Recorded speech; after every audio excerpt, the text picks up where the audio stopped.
Well, I'm in North Carolina. There's little Toby chickmunk hunting.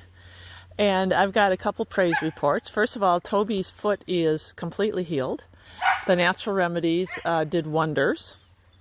And my tiny house is still here in North Carolina. But I gotta give you a praise report because I have a place over in Tennessee where I've been actually paying for the fill to be put in, and it's been kind of a really long road. You know, they started on the project, and then the guy got called away, and it sat, and then the house was supposed to be delivered 2 weeks ago, and then the guy changed his mind because he got busy, and then the guy changed his mind again, and then finally, long story short, the fill came in just the day that I was leaving here to come to North Carolina.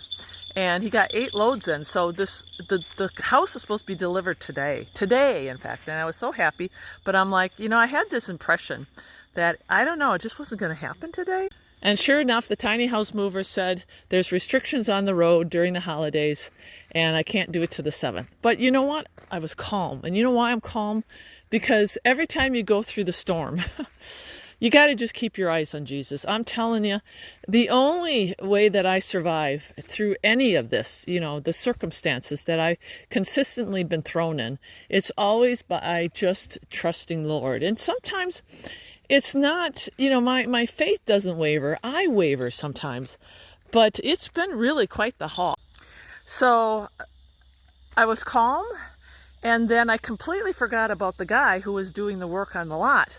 And he's like, oh, is the tiny house coming today? I said, oh, I almost forgot to tell you, he just canceled. He's going to come on the 7th. And I said, how's the lot looking anyway? And he sent me a picture, and it was great, except it looked like it needed more fill.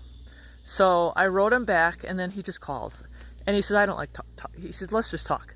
He says, I think it needs 3 more loads. And I'm like, I think it needs 3 more loads. He says, well, let's see what we can do. And I said, you can get it done? He says, absolutely. I could probably do it today or tomorrow.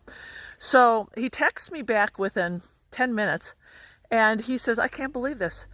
The guy can deliver 3 loads today. And he says, yeah, this guy is always backed up for weeks. And he says, and I'll get it in today. And I'm like, so the delay that God had, you know, sometimes God is waiting for our response. Are we going to praise him? Are we going to remain cool and calm? Or are we going to continue to pray?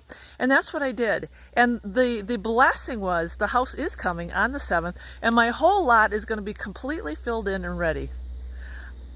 I can't ask for anything better than that. But again, first seek God and his kingdom and his righteousness, and all things will be added. Just seek